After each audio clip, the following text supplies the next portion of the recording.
क्या होगा अगर मैं ये कहूं कि बीजेपी असल में राइट विंग है ही नहीं और कांग्रेस भी लेफ्ट विंग नहीं है? और हाँ, जो लोग खुद को सेंट्रिस्ट समझते हैं वो भी शायद नहीं है। पता है क्यों? क्योंकि ये जो सारे शब्द हैं ना, लेफ्ट, राइट, सेंटर, ये असल में एग्जिस्ट ही नहीं करते। ये एक बहुत बड़ा, बहुत पुराना पॉलिटिकल मिथक है। बस एक पल के लिए जरा सोचिए, अपने बारे में क्या लगता है? कोई खुद को लेफ्ट विंग मानता होगा, कोई राइट विंग, या फिर कोई बीच में सेंट्रिस्ट। हम सब ने कभी ना कभी खुद को या दूसरों को इन लेबल्स में बांटा तो है ही। लेकिन क्या हो अगर ये लेबल ही एक धोखा हो, एक मिथक?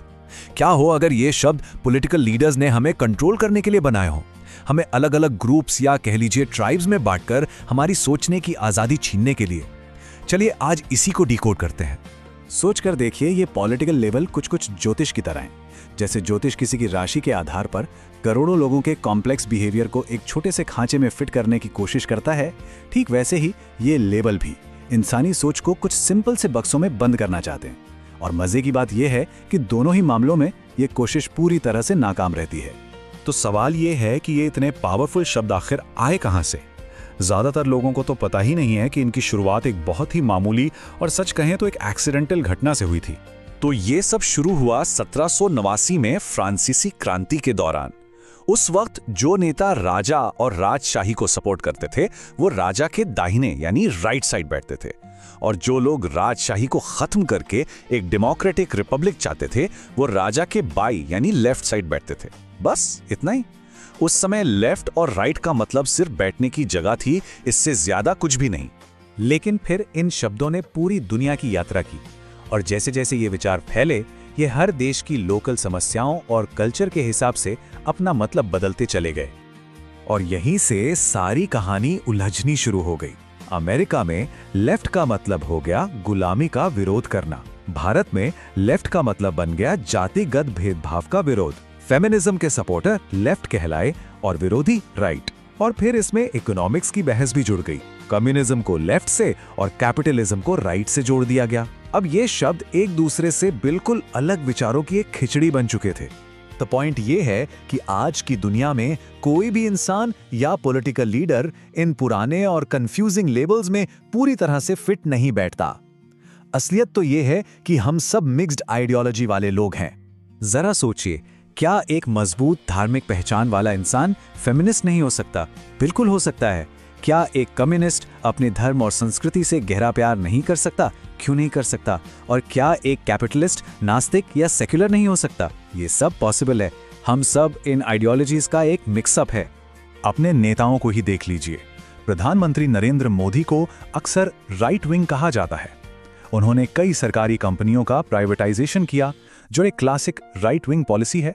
लेकिन साथ ही उन्होंने मुफ्त अनाज देने जैसी सोशलिस्ट स्टाइल की स्कीम्स भी चलाईं, जो कि लेफ्ट विंग मानी जाती हैं। तो फिर वो क्या है? या फिर केरल की लेफ्ट सरकार का एग्जाम्पल लीजिए। वो कम्युनिस्ट पार्टी के हैं, लेकिन उन्होंने एक नया पोर्ट बनाने के लिए पूंजीपति अरबपति अडानी के साथ पार्टनरशिप की। एक कम्युनिस्ट पार्टी एक बड़े कैपिटलिस्ट के साथ काम कर रही है। इससे साफ पता चलता है कि ये लेबल असल दुनिया में काम नहीं करते। तो अगर ये लेबल इतने अधूरे हैं, इतने गलत हैं, तो फिर हम इनसे इतना चिपके क्यों रहते हैं?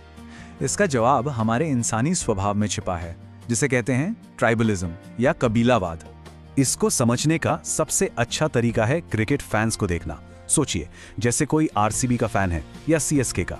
टीम के खिलाड़ी बदल जाते हैं, कोच बदल जाता है, मालिक बदल जाते हैं, यहां तक कि टीम का लोगो तक बदल जाता है, लेकिन फैंस की लॉयल्टी वो वही की वही रहती है, भले ही टीम हर साल क्यों ना हार जाए।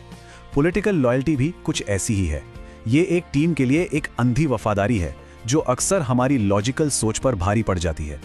हम किसी पॉलिटिकल कबीले में शामिल कैसे होते हैं? इसके दो मेन कारण हैं। पहला है पीयर प्रेशर। हमारे परिवार और दोस्तों की विचारधारा हमें बहुत प्रभावित करती है। और दूसरा है किसी एक मुद्दे से मजबूत जुड़ाव। अक्सर लोग किसी एक कोर मुद्दे जैसे कि हिंदुत्व के बारे में बहुत स्ट्रांगली महसूस करते हैं, और इस वजह से वो उस पार्टी के पूरे प्लेटफॉर्म को अपना लेते हैं, भले ही वो बाकी बातों से सहमत हों या ना हो। और इस कबीले वाली वफादारी का नतीजा क्या होता है? ये लोगों को अपने नेता या पार्टी के हर एक काम का बचाव करने पर मजबूर करती है, भले ही वो मनी मन उससे सहमत ना हो।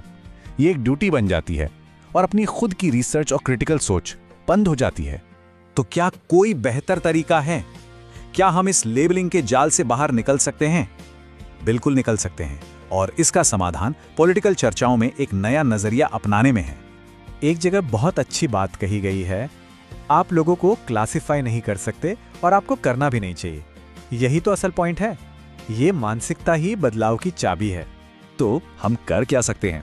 सबसे पहले फाशीवादी या कम्युनिस्ट जैसे बड़े और भ्रामक लेबल्स का इस्तेमाल करना बंद करें। बातचीत को स्पेसिफिक पॉलिसी और मुद्दों पर फोकस करें। सवाल पूछें, क्या ये राय फैक्ट्स पर आधारित है या सिर्फ भावनाओं पर? और हाँ, ये याद रखें कि असहमत होना बिल्कुल ठीक है, यहां तक कि अपनी ही टीम से भी।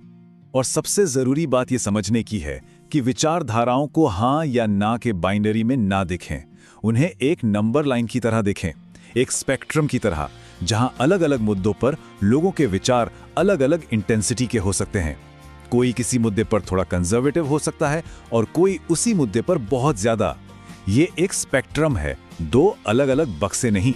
तो अंत में बस ये सवाल रह जाता है, अगर हर इंसान के अंदर कई दुनियाएं बसती हैं, अगर हम सब इतने कॉम्प्लेक्स हैं, तो क्या कोई एक लेबल कभी भी हमें पूरी तरह से समझाने के लिए काफी हो सकता है क्या? Thanks for watching. Please like, share and subscribe for more. Jai Hind. Khuda Hafiz.